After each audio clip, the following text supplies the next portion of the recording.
느부갓네살이 다스린 지 2년이 되는 해에 느부갓네살이 꿈을 꾸고 그로 말미암아 마음이 번민하여 잠을 이루지 못한지라.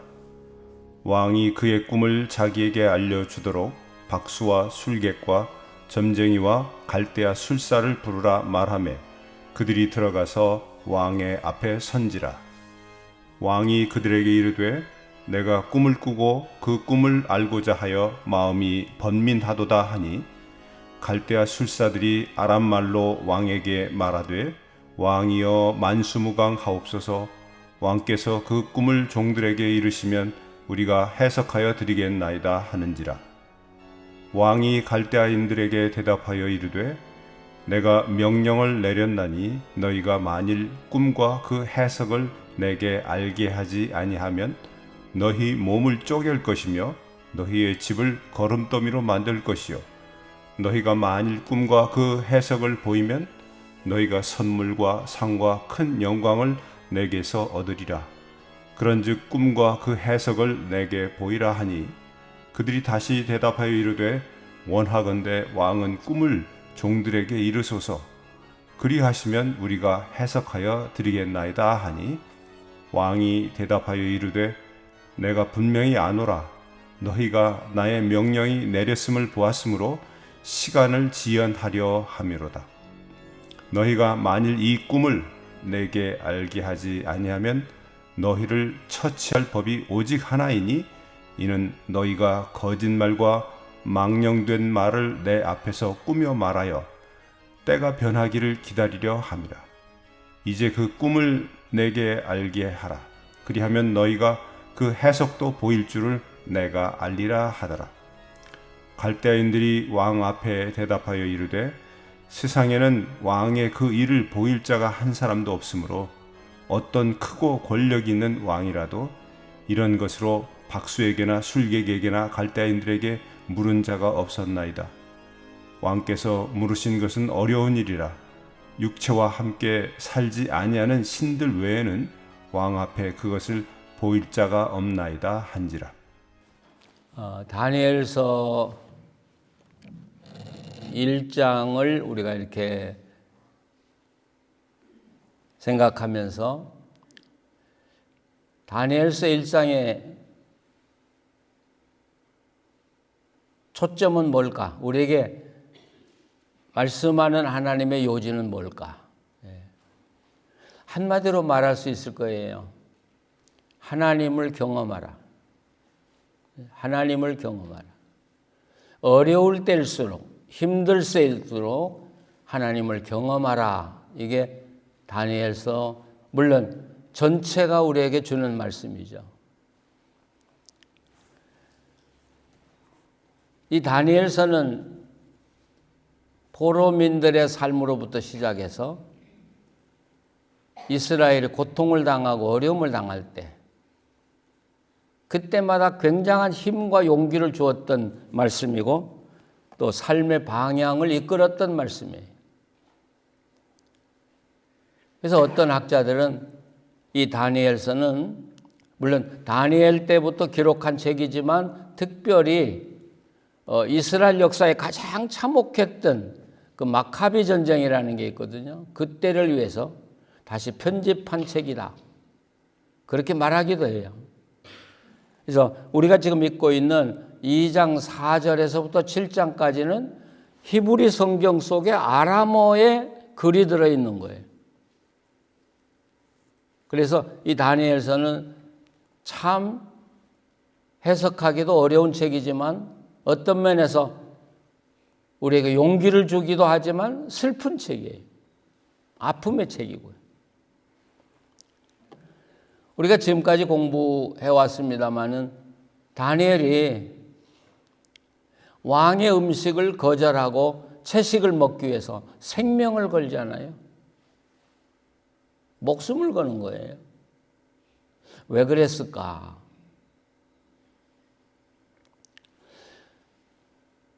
이처럼 왕의 진미를 거절하고 생명을 걸고 채식을 먹겠다고 한 것이 자기 어떤 일실상의 영달을 위해서 한 것인가?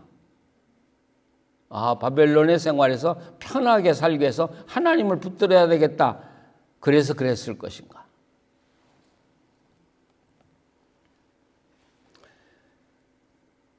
이 다니엘은 우리가 보아온 대로 그런 과정을 밟기 위해서 자기 이름을, 거룩한 이름을 떼고 더러운 이름을 붙여서 여러분 일평생 그 이름을 들어야 했는데 그것도 감수했어요. 또 우리가 잘 알고 있진 못하지만 다니엘은 내시의 길을 걸었을 것으로 봐요. 고대 중동에서는 왕의 측근은 전부 다 내시였거든요. 그러면 이 다니엘의 이야기가 이렇게 겉으로 보면 굉장히 용감하고 기쁘고 감격스러운데 어떤 면에서는 굉장히 슬픈 이야기예요. 그럼 다니엘이 왜 이런 고난의 길을 걸어가려고 하는 거냐는 거죠.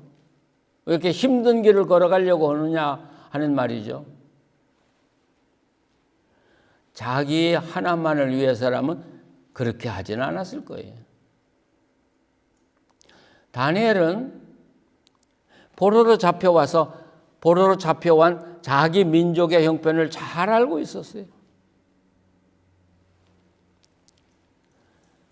그들이 바벨론에 포로로 잡혀와서 유대인인데도 바벨론에 귀화하는 사람들이 많았다는 것이죠. 특별히 고대의 전쟁은 신의 전쟁이라고 그러잖아요. 하나님과 이 바벨론의 마르둑 신이 싸웠는데 하나님이 패배했다는 거죠.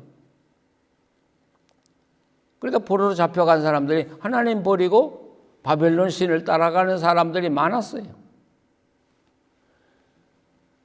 또 예루살렘에서 살다가 바벨론에 가서 그 금으로 된 장식된 어마어마한 바벨론의 문화를 봤을 때 촌 사람들 아마 생각이 뒤집어지지 않았겠습니까? 그러니까 여지껏 나는 유대 역사, 유대 문화가 가장 이 세상에 찬란한 문화인 줄 알았더니 형편없구만 이건. 또 남의 나라, 이 우상의 나라와 음란의 나라에서 산다고 하는 게 얼마나 어려운가를 다니엘은 알고 있었던 거예요. 그래서 다니엘은 자기도 자기지만 이 포로로 잡혀와 가지고 신앙이 흔들리는 자기 동족들, 자기 백성들을 야훼 하나님의 신앙에 바로 세우기 위해서 자기가 그 길을 걸어가는 거예요.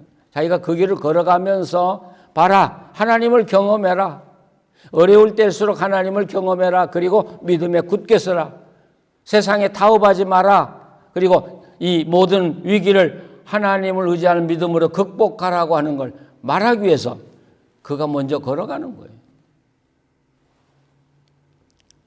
여러분 이렇게 보면 다니엘은 유대 땅에 살 때 굉장히 신앙의 훈련을 잘 받았던 사람이에요. 잘 받았던 사람이에요.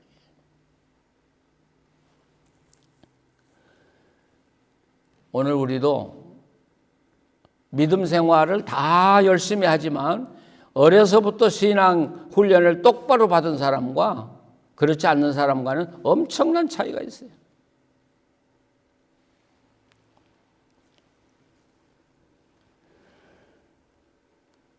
또 이 다니엘은 그런 모험을 할 수 있었다고 하는 것은 그가 하나님을 경험해 본 사람, 아주 어린 나이라고 이야기했죠. 그런데도 그가 하나님을 경험해 본 사람이에요. 경험해 본 사람.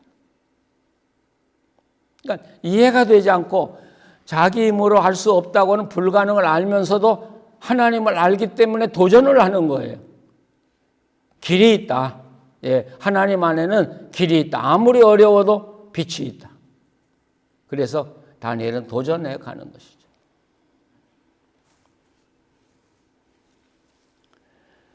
그런데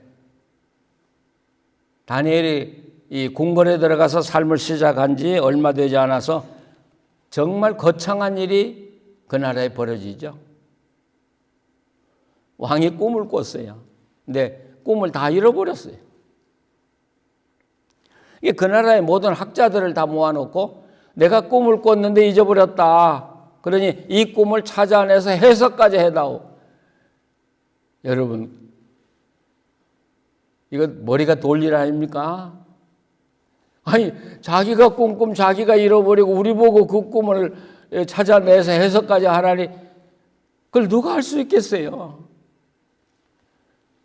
그러니까 이 바벨론의 학자들이, 지금으로 말하면 바벨론이 세계의 중심이니까 미국과 같은 나라죠. 그 꿈을 먼저 이야기해 주십시오. 그럼 우리가 해석해 드리겠나이다. 여기 오늘 말씀 보면 4절과 7절 두 번이나 이렇게 나와요. 요즘 젊은 애들 말로 말하면 미치겠네. 지가 꾸어놓고 잊어버린 걸 우리 보고 알아내라고 그러니 얼마나 답답하겠습니까? 그래도 이 느부갓네살이 내 꿈을 해석해내지 않으면 너희들 한 사람도 살아남지 못할 것이다. 그러니까 여러분, 오늘 성경을 보시면요,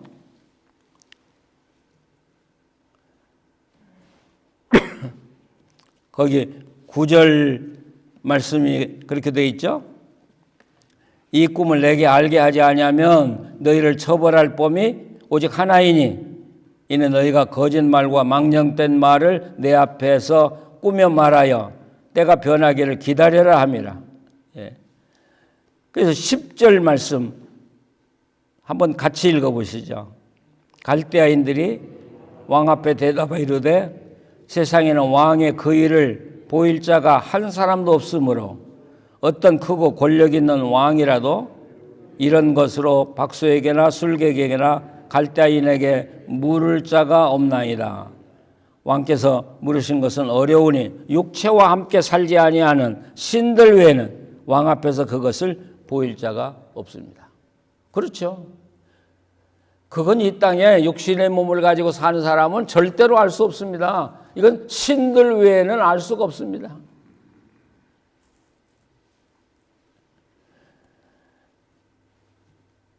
참 아이러니컬하게도요, 왕은 꿈을 잃어버렸어요. 그리고 해석할 수도 없잖아요. 꿈이 뭔가를 모르기 때문에. 그런데 이 꿈은 하나님이 내리신 꿈이라고요. 이제 우리가 읽어가면 알겠습니다. 하나님이 주신 꿈이라고요.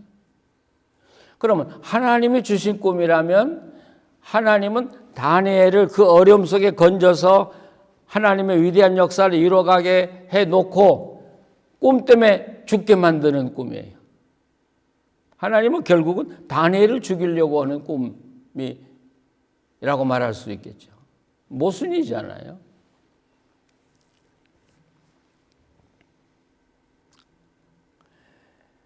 그러면 왜 하나님께서 다니엘을 높여주셔야 하는데 그런 어려운 때 도리어 다니엘을 죽음의 길로 몰아넣는가? 이해가 안 되잖아요.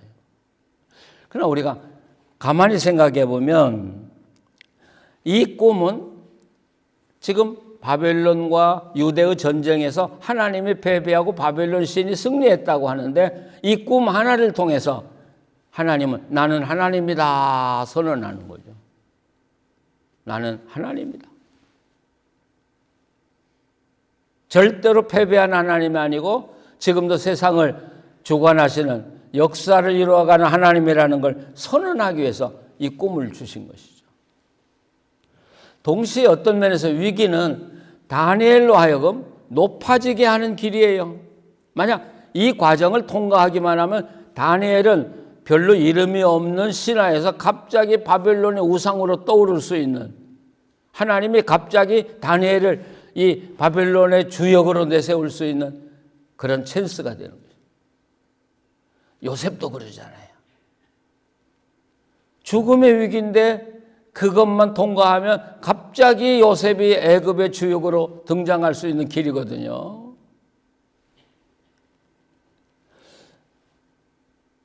하나님은 우리들 각자에게 어떤 때 어려움을 줘요.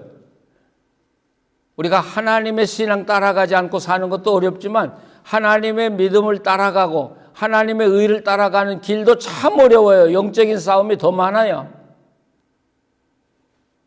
근데 그런 싸움이 없는 사람은 하나님이 쓰지도 않는 거예요. 쓸 가치도 없는 거예요. 근데 그런 시험이 우리에게 엄청나게 몰려와요.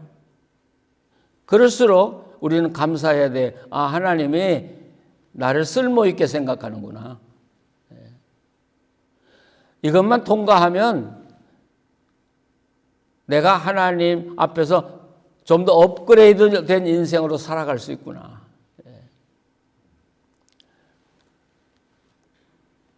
제가 지난번에도 말씀드렸습니다만 목회하다가 후배들이 힘들면 저한테 전화해요. 들어봐도 해결길이 없어요. 참 막막하고요. 젊은 목사님들이요. 근데 제가 그런 이야기 많이 해요. 자, 당신이 그렇게 힘들면 그 교회 떠나라. 당신이 떠나고 싶다고 했으니까 떠나라. 그러나 만약에 이 길에서 당신이 떠나면, 예를 들면 당신은 초등학교 학생 목사로 살다가 일생 죽어. 근데 그거 이겨라. 그러면 당신은 초등학교 학생이 중학생으로 올라가는 것처럼 업그레이드 될 것이다. 어느 길을 선택할 거냐? 당신이 선택해라. 전 하나님의 답은 하나더라고요. 제가 진단 내리는 진단서도 딱 하나예요. 예, 뭐 다른 이야기 뭐 이렇게 해봐라 그거 소용이 없어요. 당신 여기서 좌절할 거냐? 아니면 도약할 거냐? 근데 제가 어제 그 생각을 하면서 돌이켜 보니까 한국에서도 미국에서도 토론토에서도 제 이야기를 듣고 도전해서 하나님을 경험하고 이겼던 사람들은 지금 이 미주의 역사에 남고 카나다 역사에 남고 남아요. 야, 그 한마디가 그게 다니엘 책이거든요. 어떻게 살 거냐? 그러면서 하나님은 이 꿈을 통해서 다니엘의 미래를 열어갈 뿐 아니라 온 세계의 미래를 열어가기 시작하는 것이고 다니엘에게 그 큰 꿈을 보여주는 것이죠. 우리가 잘 아는 대로 그 영국의 역사가 아놀드 토인비의 이야기 잘 아시죠? 세계의 역사는 도전과 응전으로 이루어진다. 계속해서 도전해 오는 거예요. 우리 인생도 그렇고요. 나라도 그렇고요. 교회도 그렇고요. 계속 도전이 오는 거예요. 그 도전을 어떻게 응전해서 이겨내느냐. 만약 그런 도전이 오는데도 그게 무서워서 응전하지 않고 지난 나라는 다 망했다는 거죠. 역사에 사라져버렸다는 거죠. 응전해서 이긴 나라, 이긴 사람들만 이 땅에 남아있고 그들이 역사를 창조해 간다는 것이죠.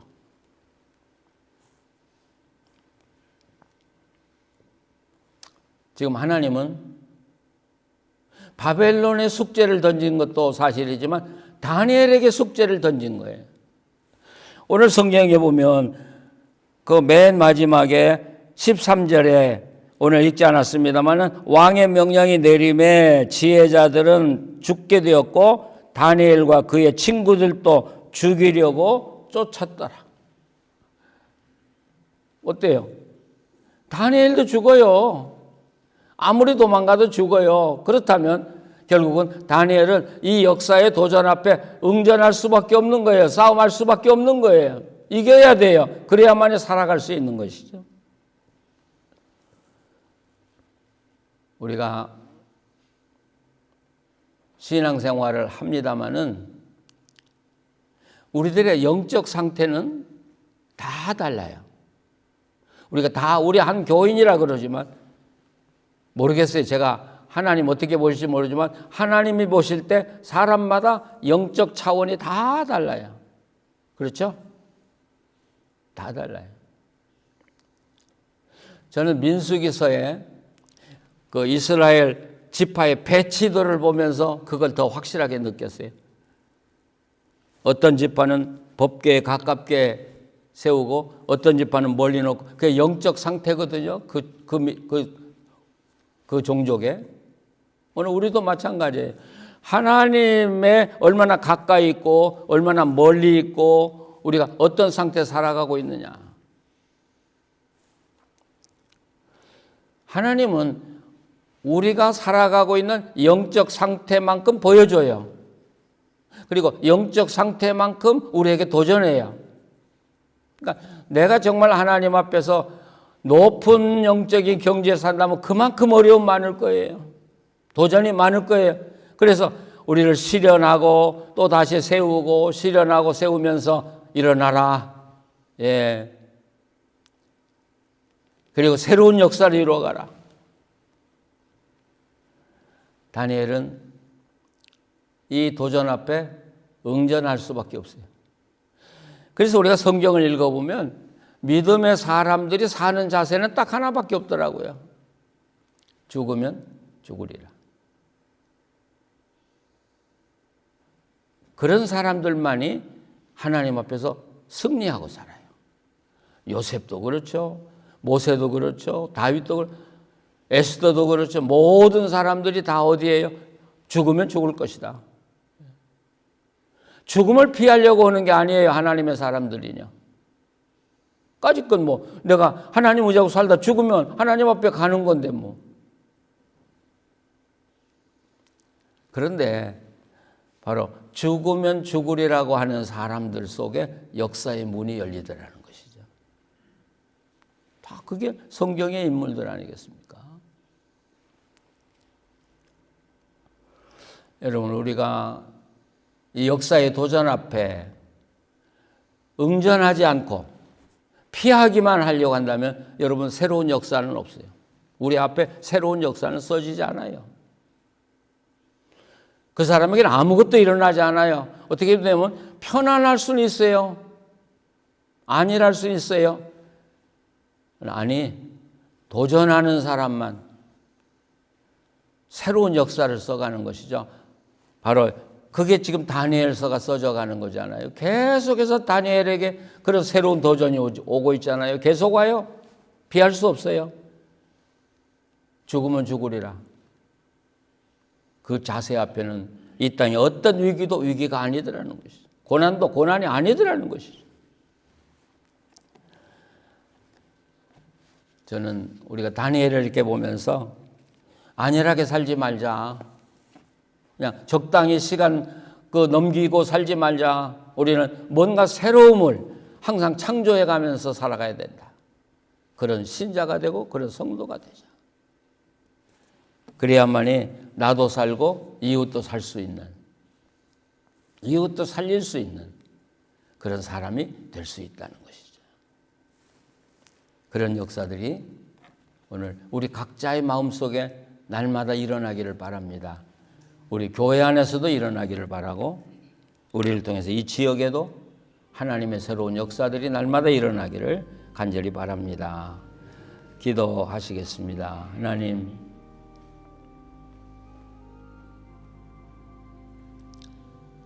하나님은 늘 우리와 함께 계셨습니다.